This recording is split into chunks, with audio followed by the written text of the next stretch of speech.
Chicken pakodi KG chicken శుభ్రంగా కడుక్కుని 1 చెంచా ఉప్పు, 2 చెంచాల చికెన్ మసాలా, 2 చెంచాల ధనియాల పొడి, 1 చెంచా జీలకర్ర పొడి, సగం చెంచా గరం మసాలా, 3 చెంచాల కారం, 3 చెంచాల కార్న్ ఫ్లవర్, 5 చెంచాల శనగపిండి, 1/2 చెంచా పసుపు, 3 చెంచాల అల్లం వెల్లుల్లి పేస్ట్, 1 నిమ్మకాయ పిండుకొని 100 ml నీళ్లు పోసుకుని బాగా కలుపుకోవాలి. ఇదంతా బాగా కలుపుకుని 1 గంట సేపు పక్కన పెట్టుకోవాలి.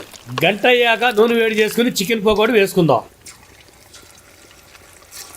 వేసిన వెంటనే కలపకుండా 2 నిమిషాలు ఆగిన తర్వాతే కలపాలి. అలాగైతేనే మసాలా విడిపోకుండా చికెన్ పకోడీ సూపర్ గా వస్తుంది. ఇది కేజీ చికెన్ పకోడీ కదండి, మనిషి 1/2 కిలో చొప్పున తిన్నా 4 మనుషులు తృప్తిగా తినొచ్చండి. నేనైతే 100 గ్రాములు తినగలనండి. మీలో ఎంతమంది ఎంత తినగలరో కామెంట్ చేయండి. ఈ చికెన్ పకోడీలోకి ఉల్లిపాయ, నిమ్మకాయ, పచ్చిమిర్చి, కరివేపాకు కూడా ఉంటే స్వర్గమే కదండి. ఏమంటారు? అబ్బా సూపర్ టేస్ట్ అండి.